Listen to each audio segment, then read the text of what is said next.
Jai Radha Madhava Kunja Bihare.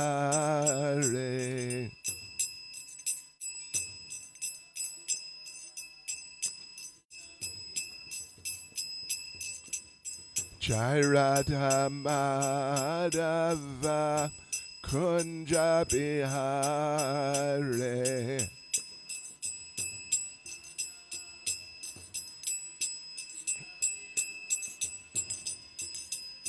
Gopi Jana Ballava Giribaradhare.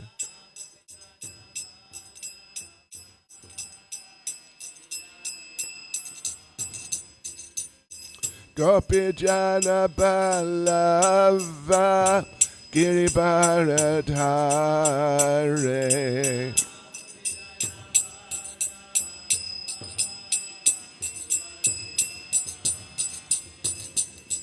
Yashodanandana Vraja Jana Ranjana.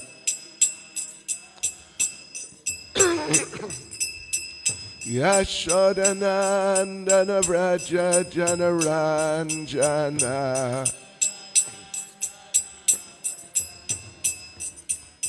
Yamuna Tira Vanachare.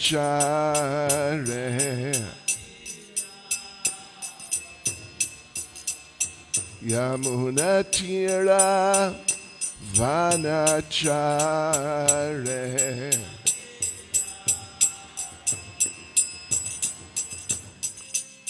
Jai Radha Madhava Kunja Bihare.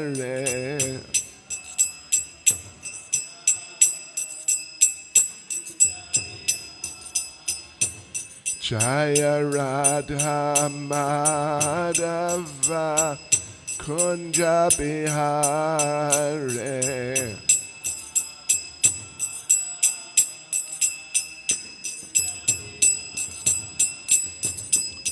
Gopi Jana Ballava Giribaradhare.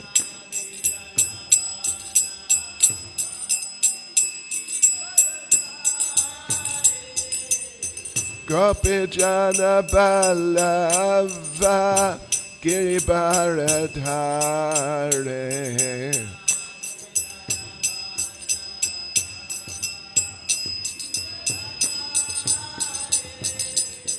Yashodanandana Vraja Jana Ranjana.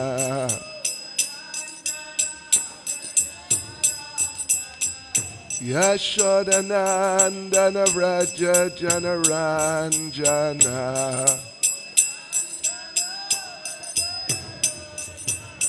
Yamuna Tira Vanachare.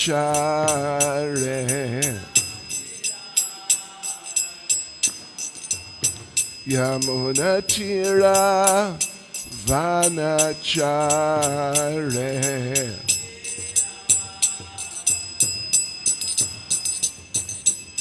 Jai Radha Madhava Kunja Bihare.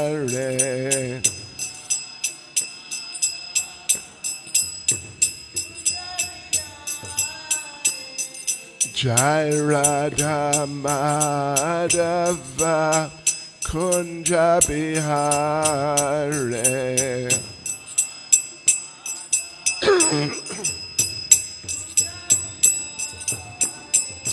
Jai Prabhupada Jai Prabhupada Jai Prabhupada Jai Prabhupada.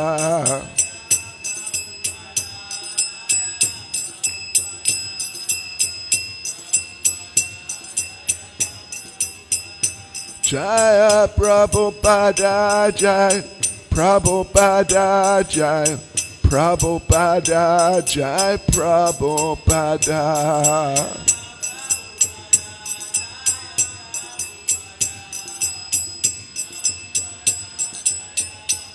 Jai Jai Prabhupada Prabhupada Prabhupada Prabhupada.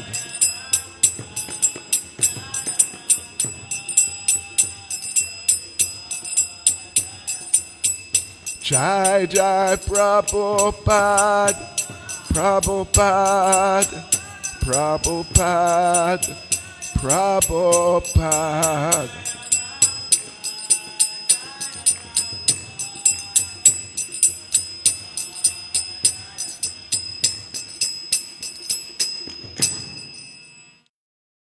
Jai Vishnupad Paramahansa Parivrajacharya Status Srimad, His Divine Grace, A.C. Bhaktivedanta Swami, Srila Prabhupada Ki, ISKCON's founder Acharya Srila Prabhupada Ki, Grantaraj Srimad Bhagavatam Ki, Shishi Radha Radhanath Ki, Sri Giri Govardhan Ki, Sri Caitanya Mahaprabhu Ki, Sankirtan Yagya Ki, Go Premanande. All glories to their Samo devotees. All glories to their Samo devotees. All glories to their Samo devotees. All glories to Sri Guru and Sri Gauranga. All glories to Srila Prabhupada.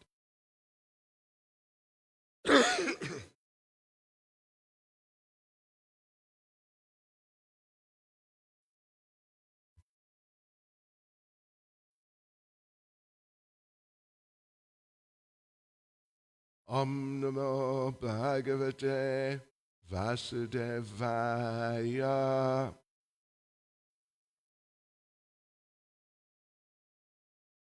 Om Namo Bhagavate Vasudevaya.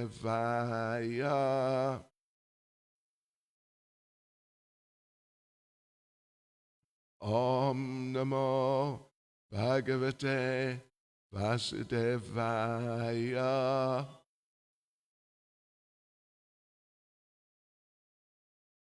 Reading from Srimad Bhagavatam, Canto 4, Chapter 12. Dhruva Maharaj goes back to Godhead, text 28.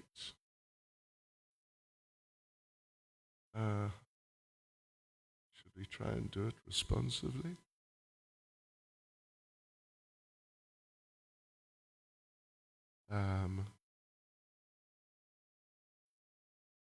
Got a good memory?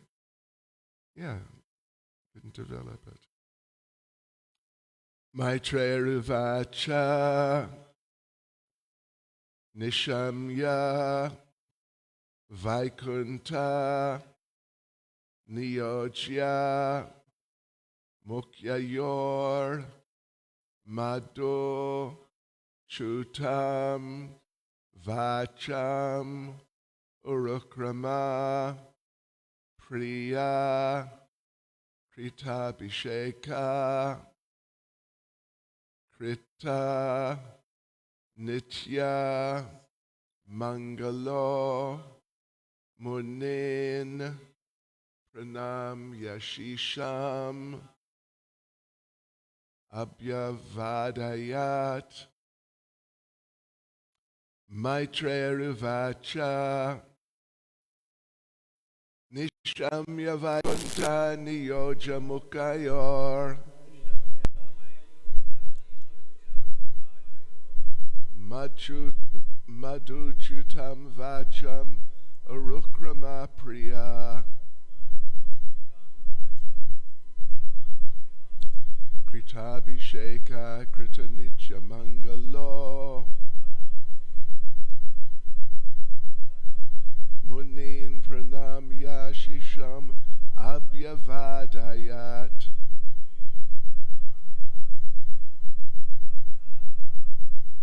Maitreya Ruvacha Nishamya Vaikunta Niyoja Mukyayor Madhuchutam Vacham Urukrama Priya Kritabhisheka Krita Nitya Mangalo Munin Pranam Yashisham Abhyavadayat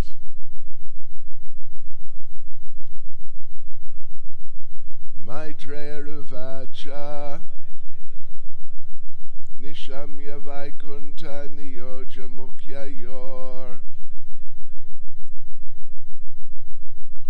Madhuchutam Vacha Murukrama Priya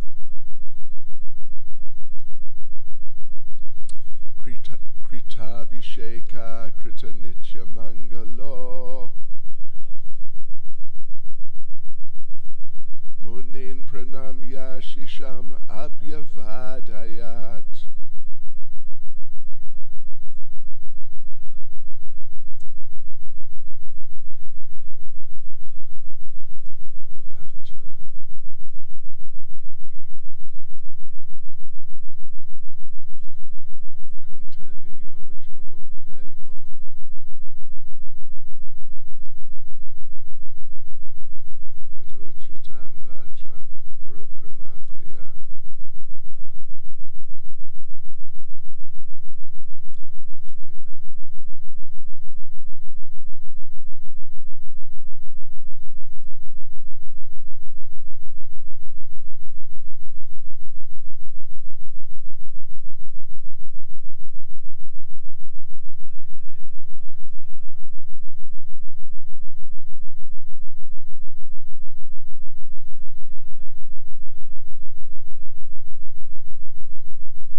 Mataji's.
Maitreya,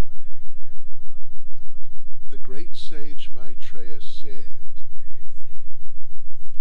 Nishamya, after hearing Vaikunta of the Lord, Niyojya, associates, Mukyayo, of the chief, Madhuchutam, like pouring honey, Vacham, speeches, Urukrama Priya,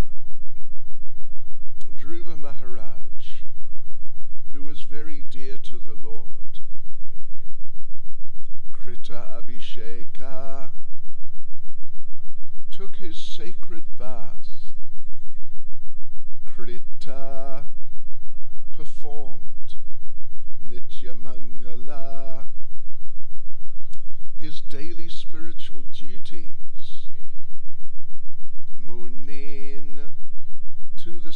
sages, pranamya, having offered obeisances, ashisham, blessings, abhyavadayat, accepted. Translation. The great sage Maitreya continued, Maharaj Dhruva was very dear to the Supreme Personality of Godhead. When he heard the sweet speeches of the Lord's chief associates in the Vaikuntha planet, he immediately took a sacred bath, dressed himself with suitable ornaments, and performed his daily spiritual duties. Thereafter he offered his respectful obeisances to the great sages present there, and accepted their blessings. Purport by Srila Prabhupada. We should mark how dutiful Dhruva Maharaj was in his devotional service, even at the time he left this material world. He was constantly alert in the performance of devotional duties. Every devotee should take his bath early in the morning and decorate his body with tilak. In Kali Yuga, one can hardly acquire gold or jeweled ornaments, but the 12 tilak marks on the body are sufficient as auspicious decorations to purify the body. Since Dhruva Maharaj was living at that time at Bhadrak Ashram, there were other great sages there. He did not become puffed up because the airplane sent by Lord Vishnu was waiting for him. As a humble Vaishnav, he accepted blessings from all the sages before riding on the plane brought by the chief of the Vaikuntha associates. Maitreya Nishamya Vaikuntha Niyoja Mukyayor Madhuchutam Vacha Marukrama Priya Kritabhisheka Krita Nitya Mangalo Munin Pranam Yashisham Abhyavadayat. The great sage Maitreya continued, Maharaj Dhruva was very dear to the Supreme Personality of Godhead.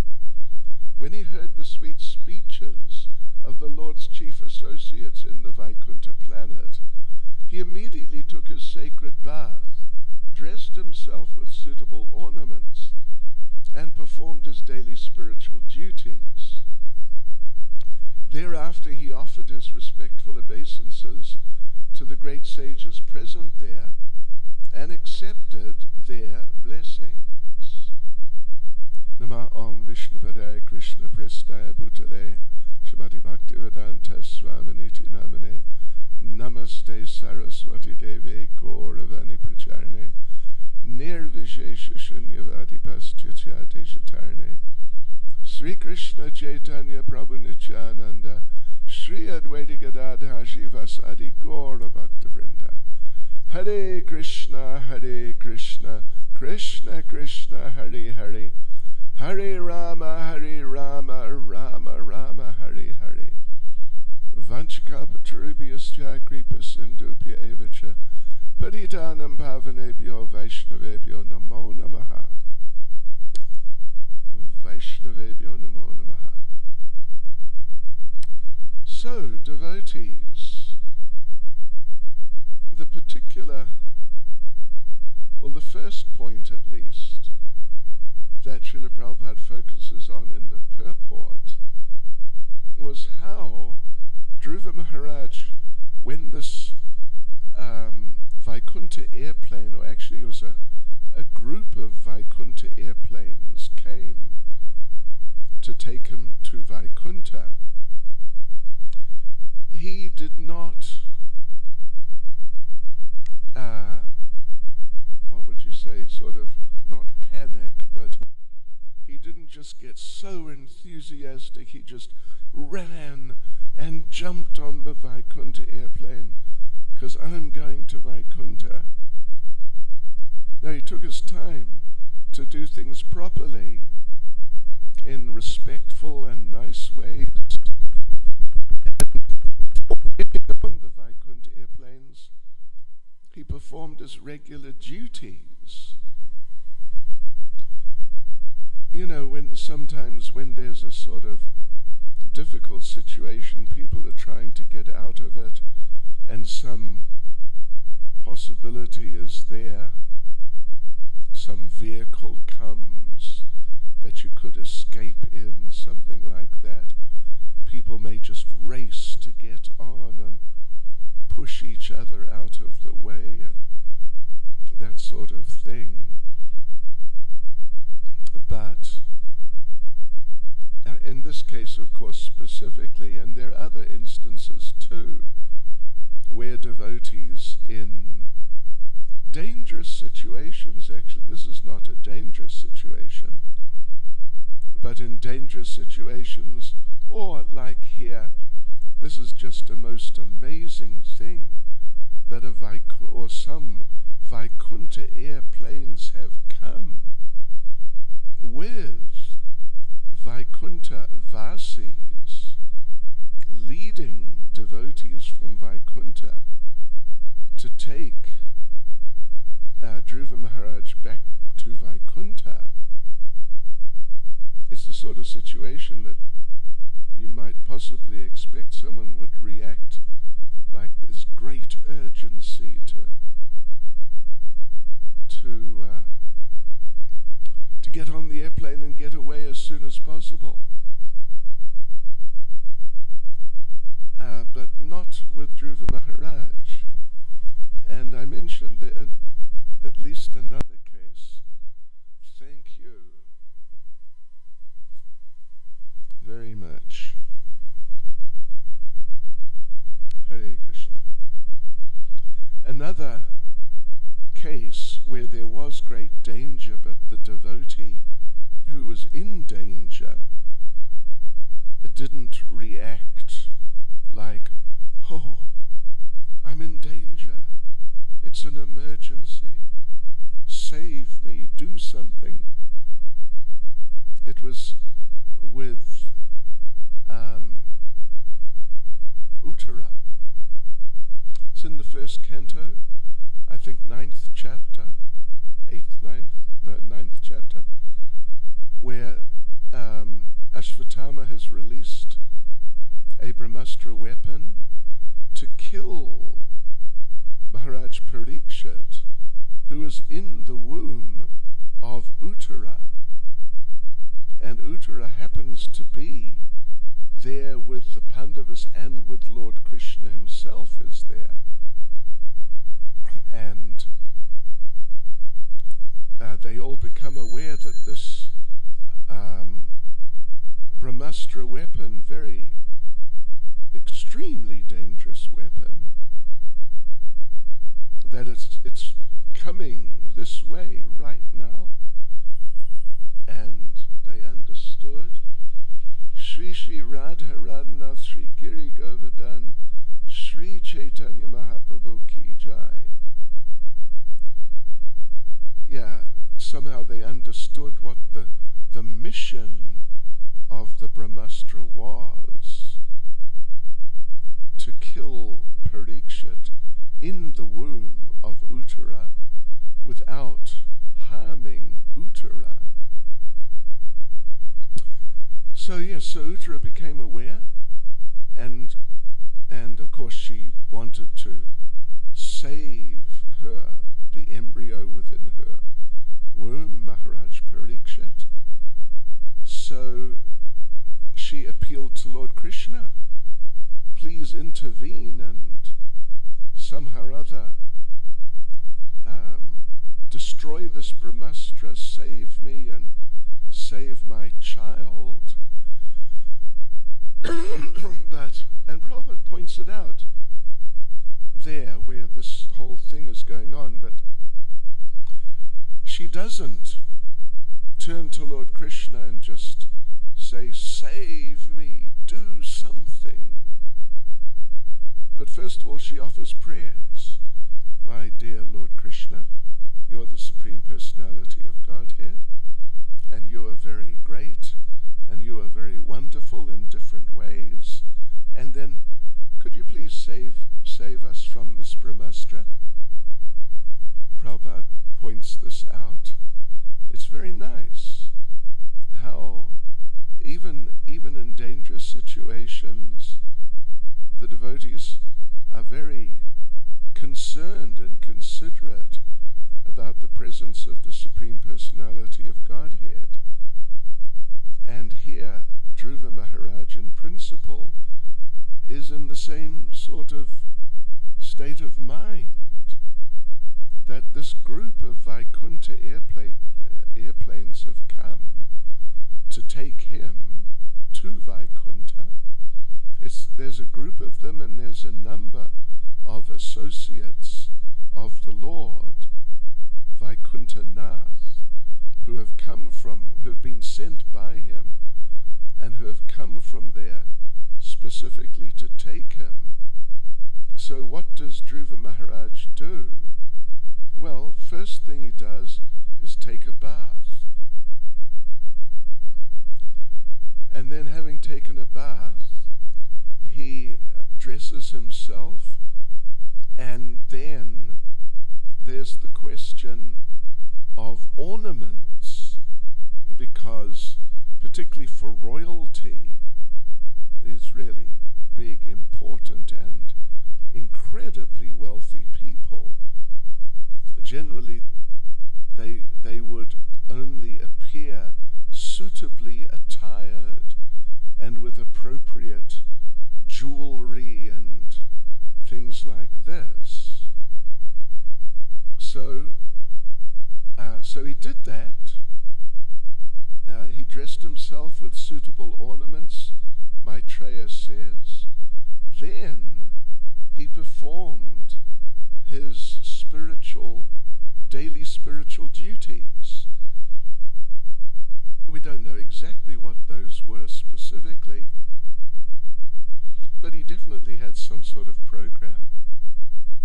Maybe he was chanting 16 rounds or something, chanting some rounds.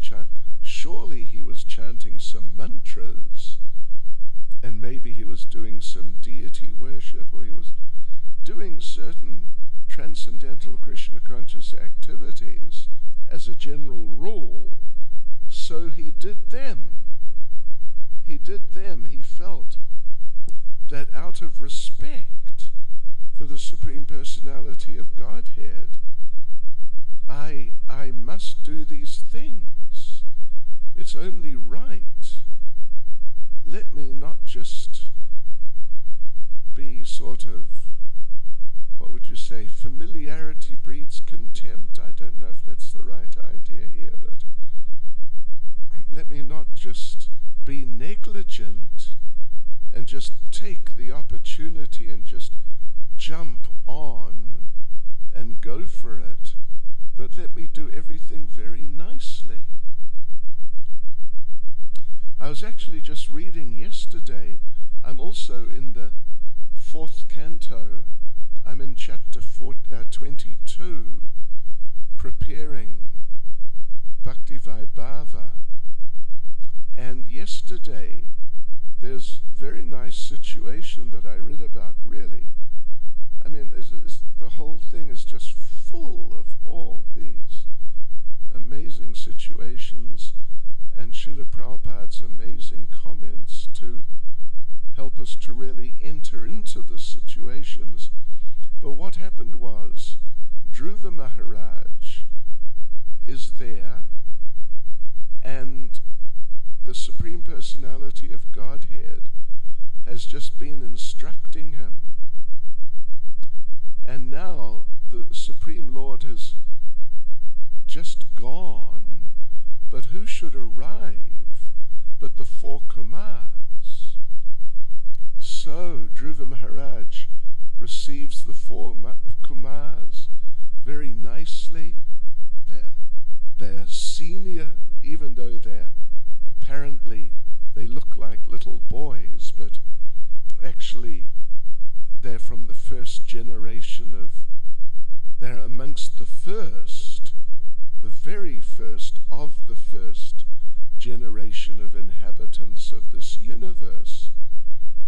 So they now instruct him, and what happens is one of them, well, first of all, Sanaka Kumar and then Sanat Kumar, they give instructions.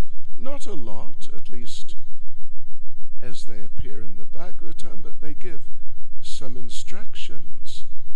And Dhruva Maharaj, he asks some questions.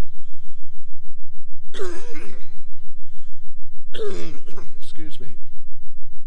He asks some questions, and he asks these couple of questions, and they're kind of, you would say, basic type questions. How does the living entity get out of Maya? You know, that type of thing, and even specifically that, and that type of question.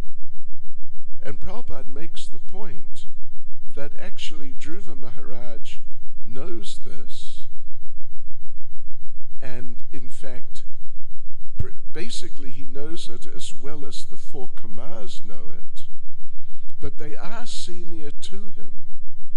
So therefore, just out of deference to their seniority, he puts before them simple types of questions. And they accept that. They don't say, well, why are you asking this? You already know about that. Dhruva Maharaj is on the level that, you know, if somehow or other it came to it, he could possibly, at least he's got the qualification in terms of knowledge, he could instruct them.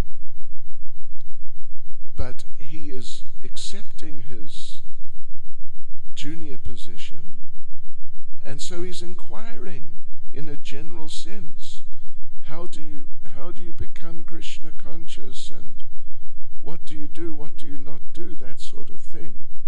And Prabhupada makes the point that this is the proper way to do it.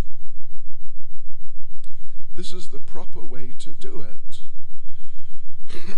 And certainly not to show off that actually I know quite a bit. Maybe I even know more than you. Not at all like that. A similar situation is there, which Prabhupada also comments on, is in Srimad Bhagavatam. We have Shukadev Goswami instructing Maharaj Parikshit. And Prabhupada makes the point that Maharaj Parikshit, of course, he's in the particular situation where some instruction would be most appropriate, generally, for most people.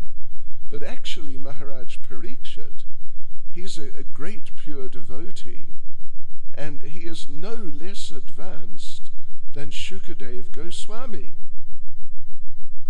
But the situation is such, the circumstances, he's in danger.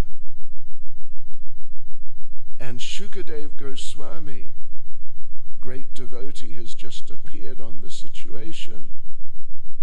And Prabhupada makes the point that if the table was turned and Shukadev was in danger, and in a situation where generally a person should be instructed how to deal with a difficult situation, then actually Maharaj Parikshit could have instructed Shukadev Goswami. He had the knowledge, he had the spiritual insight, and just the consciousness how to present, what to present, like that, to help the person in the particular situation, because it's all very personal. But because of the circumstances, Shukadev instructed Parikshit here it's like that also. Dhruva Maharaj is junior. And when you're junior, don't start showing off how you've just read so much and you know so much, all that sort of thing. But take the position of the junior and really inquire sincerely from the heart, and even inquire in broad ways and ways which will help the people in general. So that's there. So in this particular case, though, he performs his devotional duties like his duties in Vaidhi Sadhana Bhakti. You could say like that. Now we all know that there's Vaidhi Sadhana Bhakti, the practice of devotional service according to rules, regulations, do's, do-nots, this sort of thing. We all know about that. I mean, at least that it's there.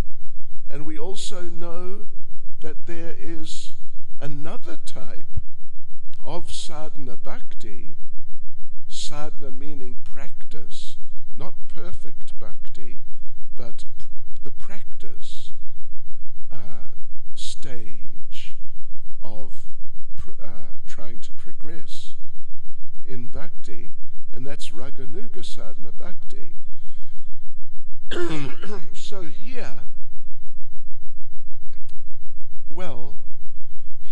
Dhruva Maharaj, he just in general, there's not exactly a description of him being engaged in Raganuga Sadhana Bhakti as such.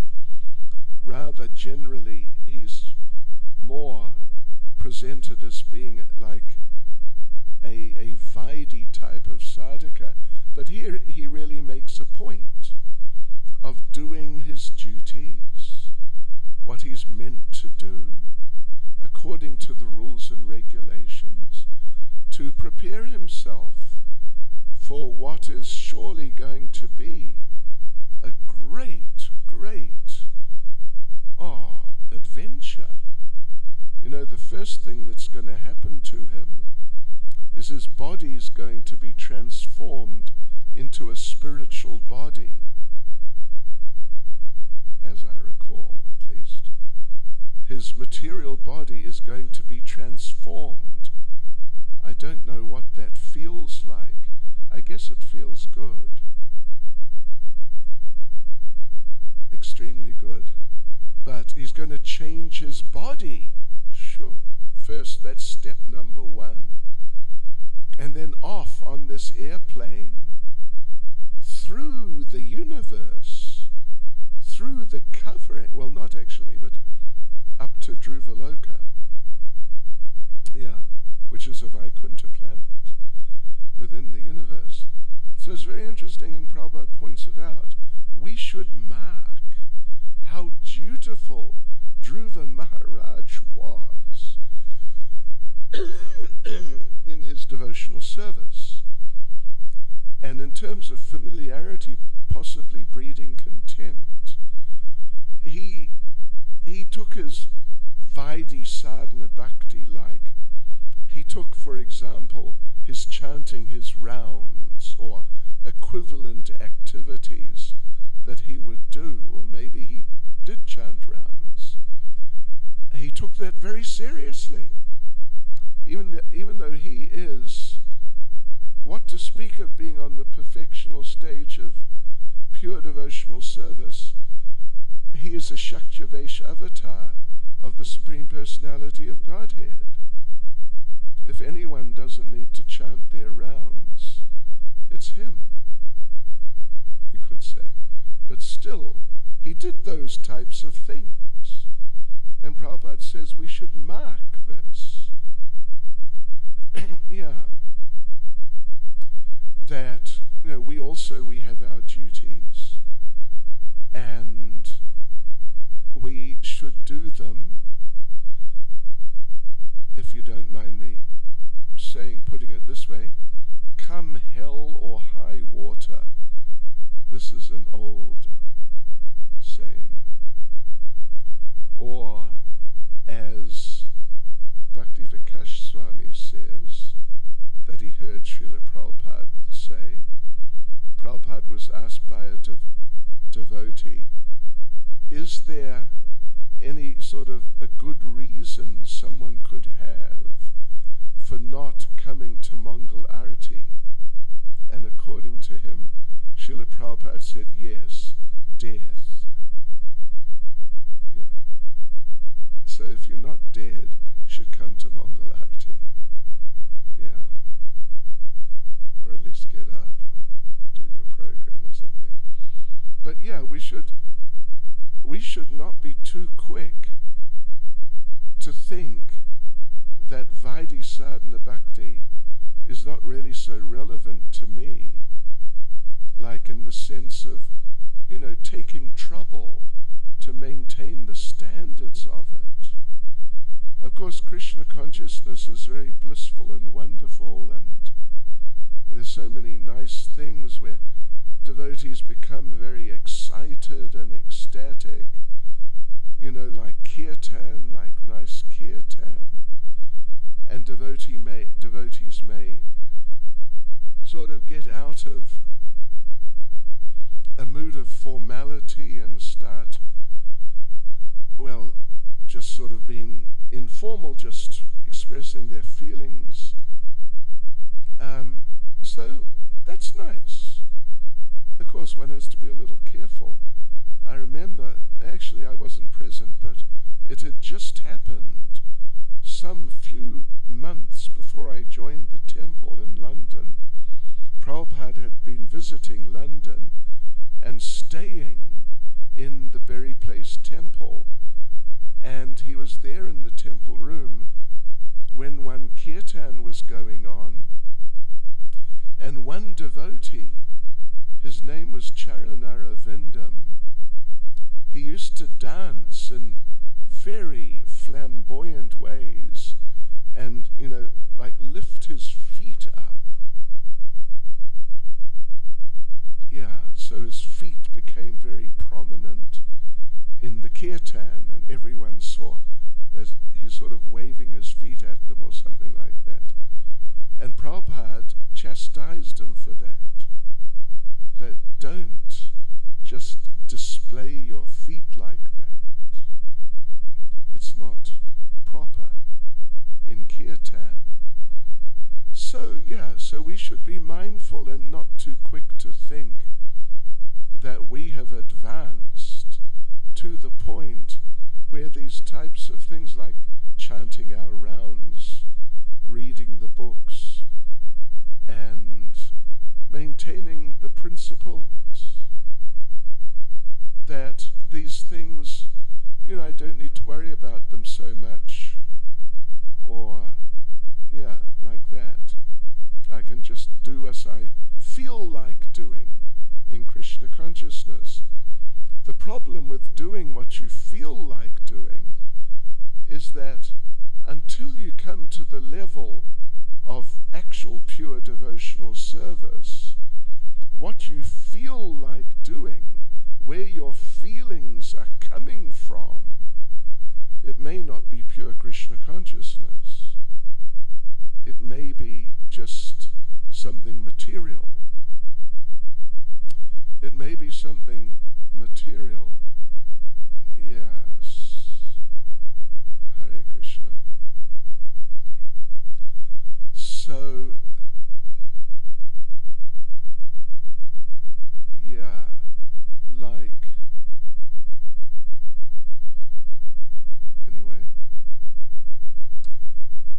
So, so then, instead of it, like the Sahajias, the classic examples are the Sahajias, they even make a point of not really developing knowledge, so they don't know rules of etiquette, and so the Sahajias, it's quite a famous type of program some of them have is a man and the woman. Man says, I'll be Krishna, you be Radharani, and let's get together. In all of the most materialistic ways, but they think that, it's very Krishna conscious because we're doing what we feel like. But that's the problem. That's one of the problems of being in such a condition that what you feel like doing sometimes may not be correct, may even be offensive. Jayananda Prabhu, in one of Prabhupada's very first visits to San Francisco, devotees came to the airport to greet Srila Prabhupada, and Jayananda Prabhu got very excited.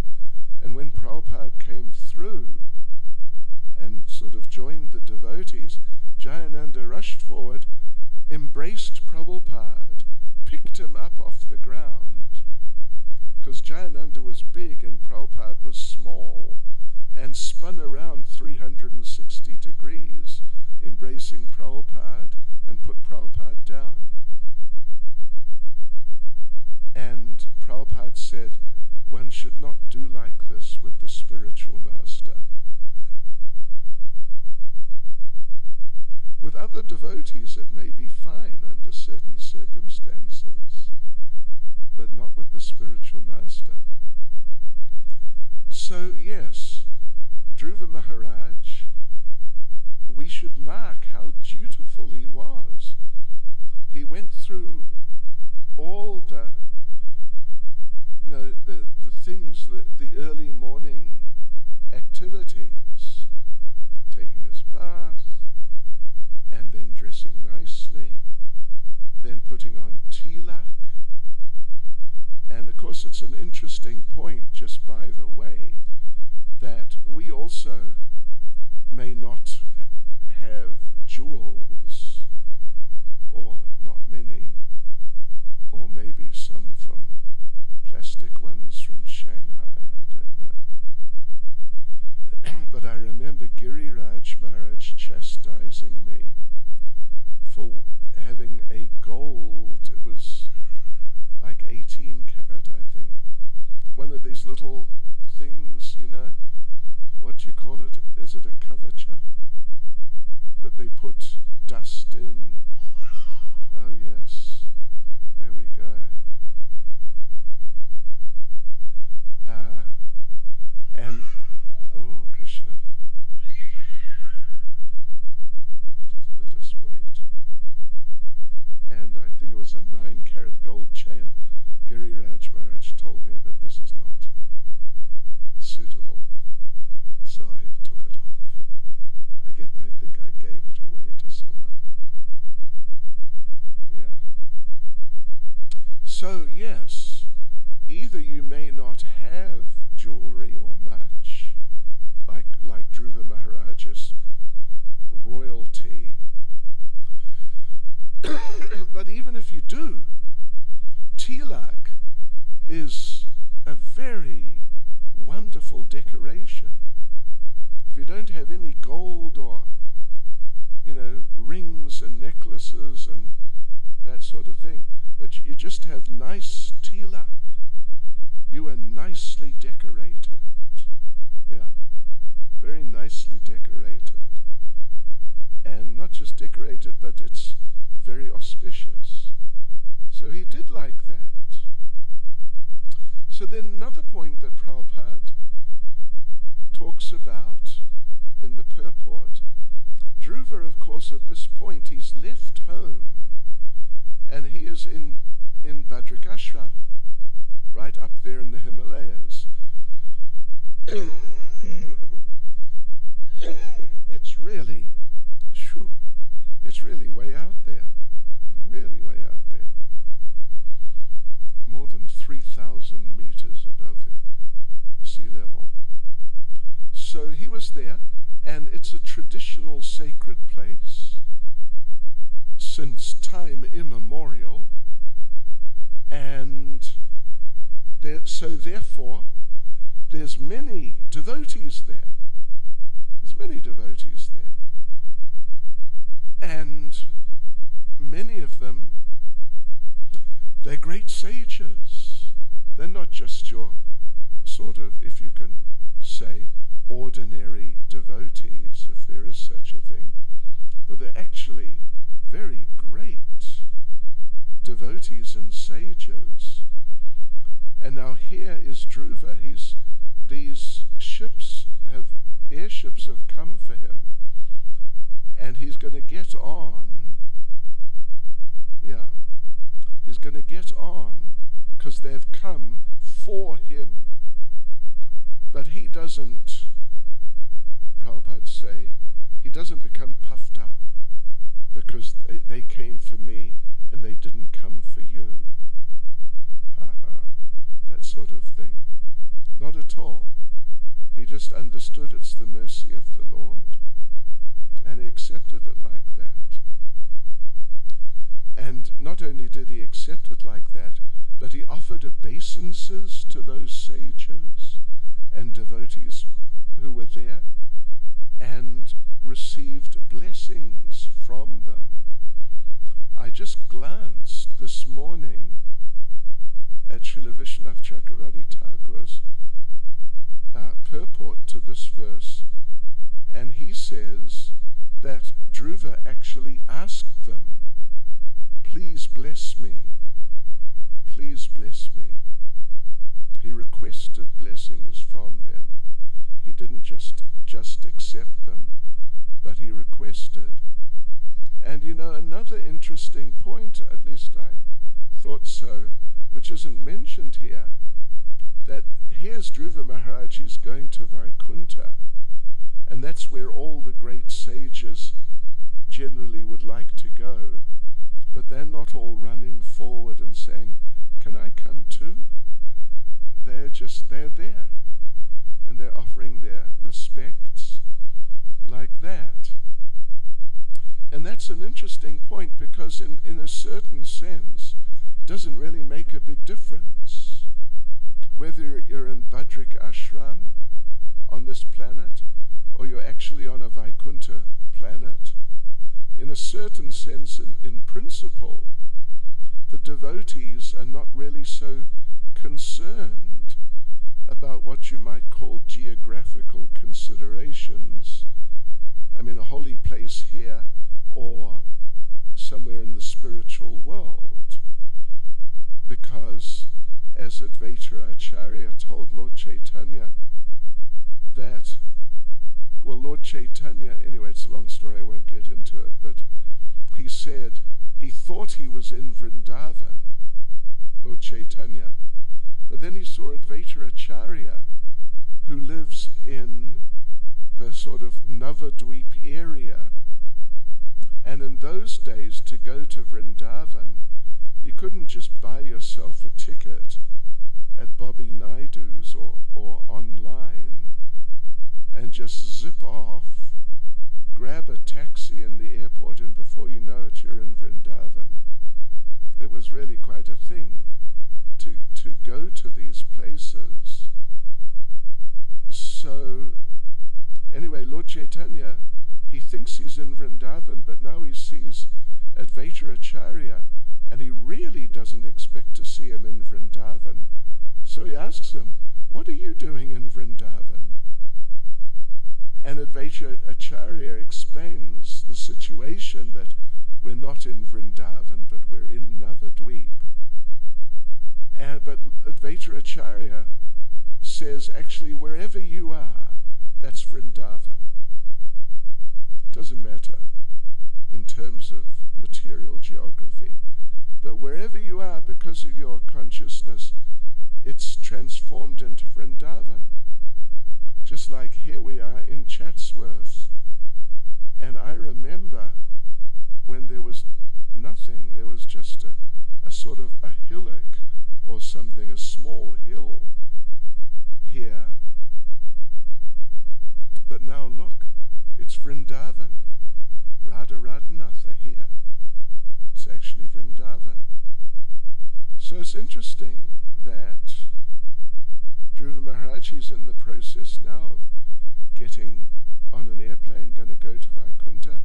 The sages are all there.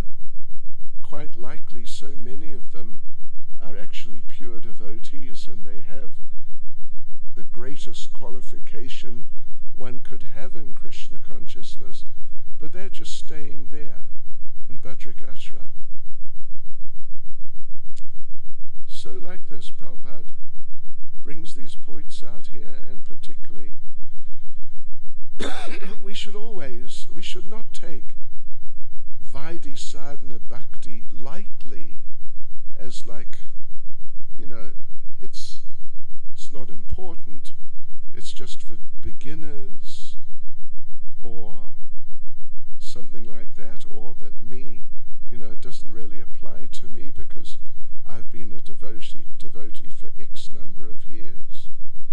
We should always try and do these things really nicely. Nicely put on tilak, get up early, have a nice bath, be nicely dressed, etc. Hare Krishna. Srila Prabhupada ki jai. Sweta Dweep Prabhu, any words of wisdom?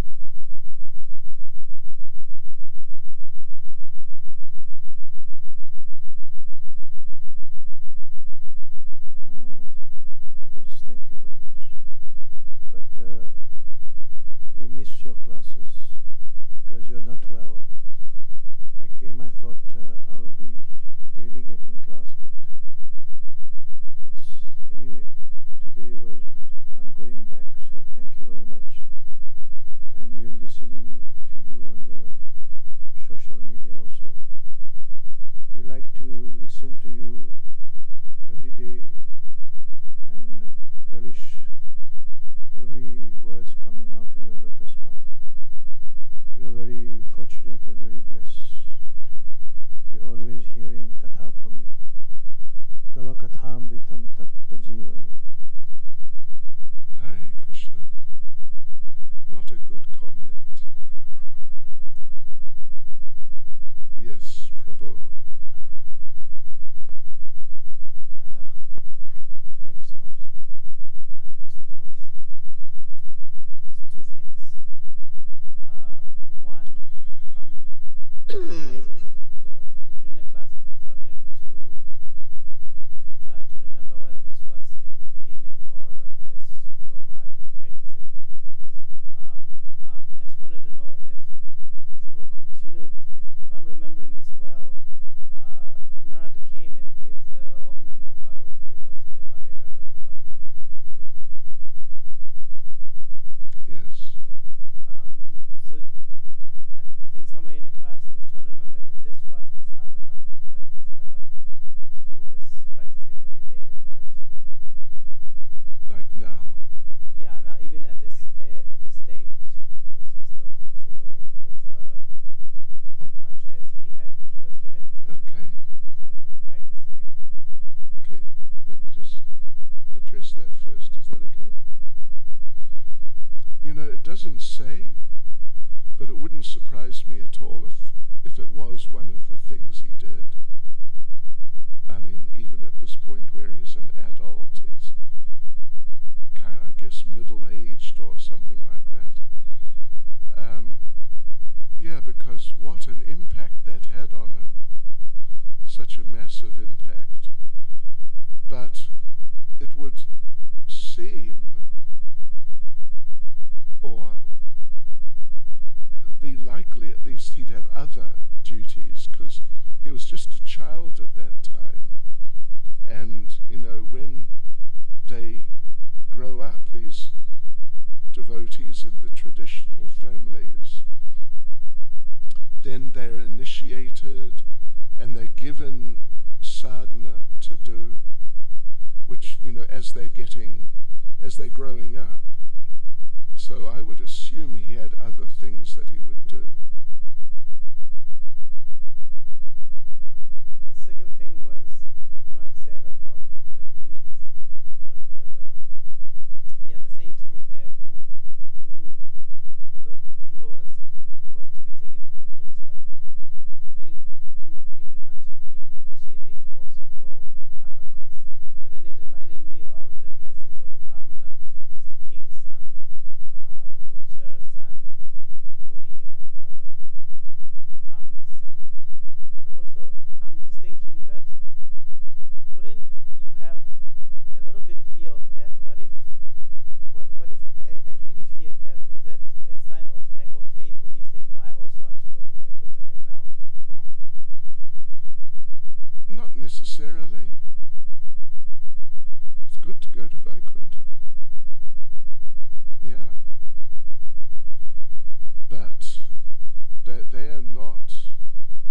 there's nothing said that they asked or anything like that. So it would appear that they, being great sages, that they were realized enough. Somehow they understood that the airplane was waiting for him.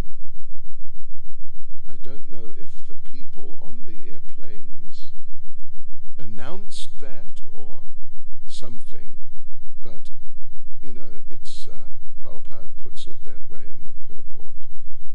But otherwise, it would appear they just felt, okay, that's for him, but we've got our program, and Haribol.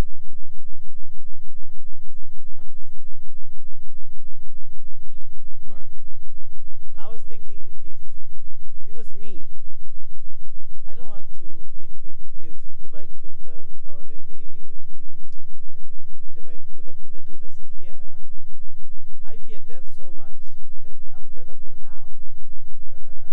I understand, I'm thinking that these munis are so great that they fall in the category of whether I'm living in hell or whether I'm living in as a worm. As long as I'm engaged in the devotional service, it's okay. It doesn't matter the circumstance. But I'm thinking maybe on my persona is the fear of death that would want me to go to Vaikuntha immediately. Yeah. Now see, that's the point. If your desire to go to Vaikuntha is that, it's just too difficult in Haman's crowd. Gosh, what a battle. Let me get out of here. I can go to Vaikuntha. Or something along those lines. Then it's not so healthy. I mean, it's certainly, anyway, it's not so healthy. But if it's like whatever the Lord wants for me, I mean, that's an ideal type of mood. But, in Burijan Prabhu's book, I don't know if you've read it, about Prabhupada, he says how in Japan, he was there and Prabhupada was there, Prabhupada gave class, and he talked in the class about how advanced devotees, they don't mind, they're willing to stay in the material world as long as they can do service if that's the Lord's desire, that sort of idea. So Burijan Prabhu approached Prabhupada and said, Prabhupada, I'd like to stay here and spread your movement, words to that effect. And Prabhupada said to him, don't force your spiritual master to take birth again to save you. Yeah. Huh? I think so, yeah. Anyway, it's his biography, his experiences with Prabhupada. So yeah, if your desire, if a person's desire to go back to Godhead is basically on the basis of it's just such a hassle and too much pain and difficulty, it's certainly not the best attitude. But in one sense, any attitude for let me go back to Godhead, it can't really be that bad. Yeah. Can't really be that bad. So therefore, Prabhupada talked about going back to Godhead as such so frequently. And of course, he named the magazine Back to Godhead. So he was actively encouraging devotees to go back to Godhead, because it's better to desire to go back to Godhead practically for any reason than it is to desire to stay in the material world because you want to enjoy the material world. That's just another thing altogether. Is that okay? Yes, Prabhu. Hare Krishna, Haribo. Very well. I wanted to ask, in this Kali Yuga age,